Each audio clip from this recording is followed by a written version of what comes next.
ആഗോള അയ്യപ്പ സംഗമത്തിന് പിന്നാലെ നടത്താനിരിക്കുന്ന ന്യൂനപക്ഷ സംഗമത്തിൽ വിശദീകരണവുമായി ഇന്ന് സർക്കാർ രംഗത്തെത്തി. വികസനം ചർച്ച ചെയ്യാൻ വിവിധ വകുപ്പുകൾ സംഘടിപ്പിക്കുന്ന സെമിനാറിനെ തെറ്റായി ചിത്രീകരിക്കുകയാണ് എന്നതാണ് വിശദീകരണം. സർക്കാർ പരിഹാസപാത്രമാവുകയാണ് എന്നീ വിഷയത്തിൽ പ്രതിപക്ഷ നേതാവ് വിമർശനമുന്നയിക്കുകയും ചെയ്തു. ഇന്ന്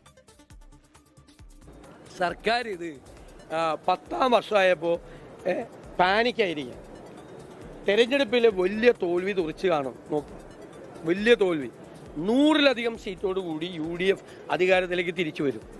അപ്പം ഇതുവരെ 10 കൊല്ലം ആലോചിക്കാത്ത കാര്യങ്ങൾ, 9 കൊല്ലം ആലോചിക്കാത്ത കാര്യങ്ങൾ 10ാമത്തെ കൊല്ലം തെരഞ്ഞെടുപ്പ് പ്രഖ്യാപിച്ചപ്പോൾ അയ്യപ്പനോടുള്ള ഭക്തി അപ്പം നോക്കിയപ്പോൾ വിചാരിച്ചു അത് വേറെ തരത്തിൽ ചിത്രീകരിക്കപ്പെടും. എന്നാൽ ന്യൂനപക്ഷങ്ങളെ അവർക്ക് വേണ്ടിയിട്ട് വേറെ സംഗമം. ഇതെന്താ? ഇതെന്ത് പാർട്ടിയാണ്, എന്ത് സർക്കാരാണിത്? വോട്ട് ലക്ഷ്യമിട്ടുള്ള പരിപാടി എന്നതാണ് BJPയുടെ വിഷയത്തിലുള്ള പ്രതികരണം. PK കൃഷ്ണദാസാണ് ഇങ്ങനെയൊരു ആരോപണം ഉന്നയിച്ചത്. ഭരണ തുടർച്ച അസാധ്യമാണ് എന്ന് ബോധ്യപ്പെട്ട് കഴിഞ്ഞിരിക്കുന്നു. അതിൻ്റെ അടിസ്ഥാനത്തിൽ വോട്ട് ലഭിക്കാൻ വേണ്ടിയിട്ട് ഏതറ്റം വരെയും പോകാൻ തയ്യാറാണ് എന്നുള്ളതാണ് ഈ ന്യൂനപക്ഷ സംഗമം സംഘടിപ്പിക്കുന്നതിലൂടെ നമുക്ക് മനസ്സിലാക്കാൻ സാധിക്കുന്നത്. അവർ ഈ ന്യൂനപക്ഷ ക്ഷേമം എന്ന് പറയുന്നത് തീവ്രവാദത്തെ പ്രോത്സാഹിപ്പിച്ച് അടുത്ത തെരഞ്ഞെടുപ്പിൽ വോട്ട് നേടുക എന്നുള്ളതാണ് ഇവരുടെ ഹിഡൻ അജണ്ട.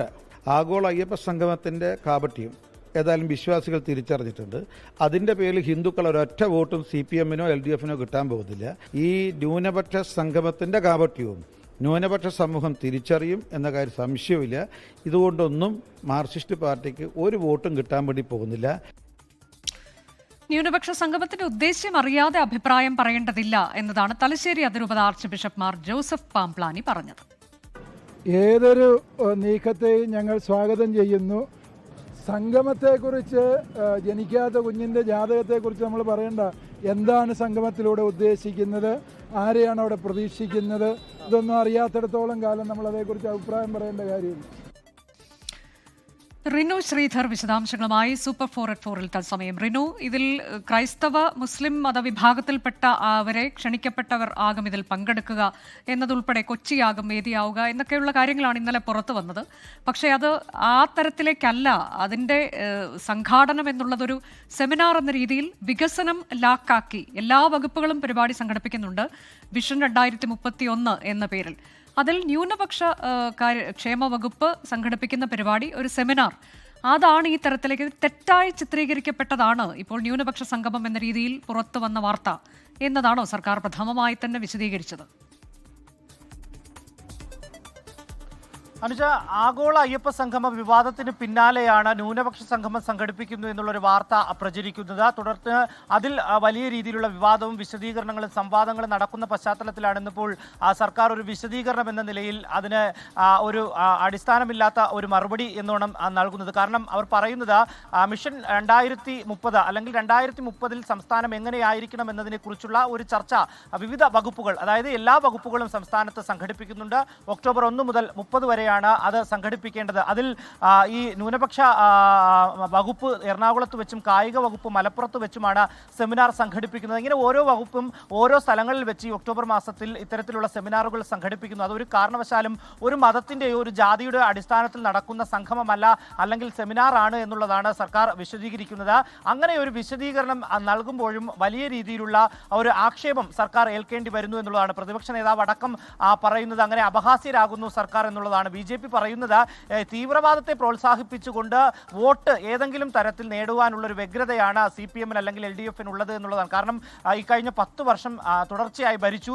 ഇനിയും തുടർഭരണം ലക്ഷ്യമിട്ടുള്ള നീക്കമാണ് സർക്കാരിൻ്റെ ഭാഗത്തു നിന്ന് ഉണ്ടാകുന്നത് എന്നുള്ളതാണ്. എന്നാൽ ഉദ്യോഗതലത്തിൽ കൃത്യമായിട്ടുള്ളൊരു വിശദീകരണം നൽകുന്ന ആ വിശദീകരണങ്ങളൊന്നും തന്നെ അടിസ്ഥാനത്തിൽ എടുക്കുവാൻ വേണ്ടി തയ്യാറാകുന്നില്ല പ്രതിപക്ഷവും BJP-യും ഒന്നും തന്നെ. എല്ലാവരും ഈ ന്യൂനപക്ഷ വിഭാഗങ്ങളെ ചേർത്തുകൊണ്ട് സർക്കാർ ഇത്തരമൊരു നീക്കം നടത്തുന്നതിനെതിരെ ഒരു ക്യാമ്പയിൻ സംഘടിപ്പിക്കുക എന്നുള്ളത് തന്നെയാണ്. അതൊരു രാഷ്ട്രീയ ലക്ഷ്യമാക്കിക്കൊണ്ട് തന്നെ കോൺഗ്രസും, അതായത് UDF-ഉം BJP-യും അതിനെ മുതലെടുക്കുന്നു എന്ന് വേണം നമുക്ക് പറയാൻ. കാരണം സർക്കാരിൻ്റെ ഭാഗത്തു നിന്ന് ഇങ്ങനൊരു നീക്കം നടക്കുകയാണെങ്കിൽ അതിനെതിരെ വ്യാപകമായിട്ടുള്ളൊരു പ്രതിഷേധം ഉയരും എന്നുള്ളതിൽ സംശയമില്ല. കോൺഗ്രസും അതുപോലെ തന്നെ BJP-യും ഒരു പ്രതിഷേധത്തിലേക്ക് പോകും. എന്തായാലും ആഗോള അയ്യപ്പ സംഗമം 20-ന് നടക്കാനിരിക്കെ അതിന് ഹൈക്കോടതി പോലും പച്ചക്കൊടി കാട്ടുന്ന ആ ഒരു സാഹചര്യം, ആ ഒരു ഘട്ടത്തിൽ സർക്കാർ അതിൽ വിജയിച്ചു. പക്ഷേ ന്യൂനപക്ഷ സംഗമം എന്ന പേരിൽ ഒരു വാർത്ത പുറത്തു വരുമ്പോൾ അങ്ങനെ ഒരു സംഗമം ഇല്ല അല്ല, സെമിനാർ മാത്രമാണ് എന്നുള്ളൊരു വിശദീകരണമാണ് നിലവിൽ ഇപ്പോൾ സർക്കാർ നൽകുന്നത്. അനുജ, ഇതിലിപ്പോൾ ഈ വിഷൻ 2031 എന്നതിലൂടെ എന്താണ് സർക്കാർ ഉദ്ദേശിക്കുന്നത്? റിനു, എല്ലാ വകുപ്പുകളും നടത്താൻ പോകുന്ന സെമിനാർ,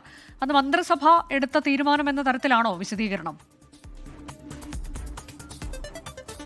മന്ത്രിസഭാ യോഗത്തിലാണ് ഒക്ടോബർ 1 മുതൽ 30-ാം തീയതി വരെയുള്ള ആ കാലഘട്ടത്തിന് ഇടയ്ക്ക് വെച്ച് ഓരോ വകുപ്പുകളും ഒരു സെമിനാർ സംഘടിപ്പിക്കണമെന്നുള്ളൊരു തീരുമാനമെടുത്തത് എന്നുള്ളതാണ് സർക്കാർ പറയുന്നത്. കാരണം 2030-ൽ നമ്മുടെ സംസ്ഥാനം ഓരോ മേഖലയിലും ഓരോ വകുപ്പുകളിലും ഏതെല്ലാം തരത്തിൽ മാറണം, എങ്ങനെയായിരിക്കണം എന്നുള്ളതിനെ കുറിച്ചാണ് ഈ സെമിനാർ ചർച്ച ചെയ്യേണ്ടത്. അതിൽ ഈ സെമിനാറുമായി ബന്ധപ്പെട്ടുകൊണ്ട് ഓരോ വകുപ്പിലെയും വിവിധ ഘടകങ്ങളായി അല്ലെങ്കിൽ വിവിധ ഘട്ടങ്ങളായി തിരിച്ചുകൊണ്ട് അതിൽ വിവിധ മേഖലയിലുള്ളവർ പങ്കെടുത്തുകൊണ്ട് നമ്മുടെ സംസ്ഥാനം ഏത് രീതിയിൽ മുന്നോട്ട് പോകണം അതിനെക്കുറിച്ചുള്ള ഒരു ചർച്ച മാത്രമാണ് ഇതെന്നുള്ളതാണ് സർക്കാർ വിശദീകരിക്കുന്നത്. പക്ഷേ അങ്ങനെ പറയുമ്പോഴും മത മേലധ്യക്ഷന്മാർ ഇതിൽ കൃത്യമായിട്ടുള്ള ഒരു പ്രതികരണം നടത്താൻ തയ്യാറായില്ല. നമ്മളടക്കം വിവിധ ആളുകളുമായി സംസാരിക്കുമ്പോൾ സർക്കാർ അങ്ങനെ ഒരു തീരുമാനം എടുത്തെങ്കിൽ അതിൽ കൃത്യമായിട്ടുള്ള ഒരു വ്യക്തത വരട്ടെ എന്നുള്ളതാണ് അവർ പറയുന്നത്. പക്ഷേ അങ്ങനെ ഒരു വ്യക്തത നൽകുന്നതിന് വേണ്ടി സർക്കാരിനായിട്ടില്ല. കൃത്യമായി ഇതൊരു ന്യൂനപക്ഷ സംഗമമാണ് എന്നുള്ള ഒരു വാർത്ത പ്രചരിച്ചതിന് പിന്നാലെ വ്യക്തതയില്ലാത്ത ഒരു വിശദീകരണവുമായിട്ടാണ് സർക്കാർ ഇപ്പോൾ വന്നിരിക്കുന്നത്. എന്തായാലും ന്യൂനപക്ഷ വകുപ്പ് ന്യൂനപക്ഷ സെമിനാർ നടത്തും,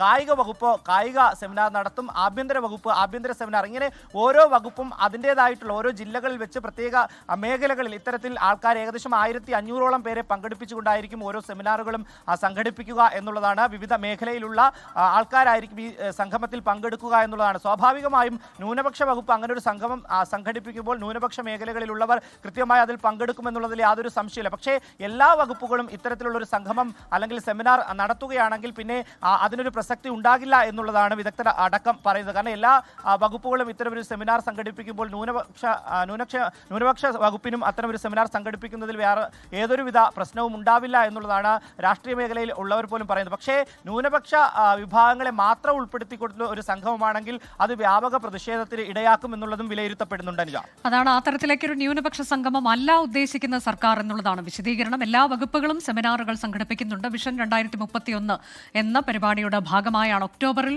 അങ്ങനെ സെമിനാറുകൾ സംഘടിപ്പിക്കാൻ തീരുമാനിച്ചിട്ടുള്ളത്. അത്തരത്തിലേക്ക് ന്യൂനപക്ഷ വകുപ്പും സെമിനാർ സംഘടിപ്പിക്കും, കായിക വകുപ്പ് സെമിനാർ സംഘടിപ്പിക്കുന്നുണ്ട്, മറ്റു വകുപ്പുകളും സംഘടിപ്പിക്കുന്നുണ്ട്. അതാണിപ്പോൾ വാർത്തയായി ഈ തരത്തിലേക്ക് മാറിയിരിക്കുന്നത്. തെറ്റായി ചിത്രീകരിച്ചിരിക്കുകയാണ് എന്നുള്ളതാണ് സർക്കാരിന്റെ വിശദീകരണം. ഏതായാലും ഈ വിശദീകരണം അത് മുഖവിലക്കെടുക്കാൻ പ്രതിപക്ഷം നിലവിൽ തയ്യാറായിട്ടില്ല.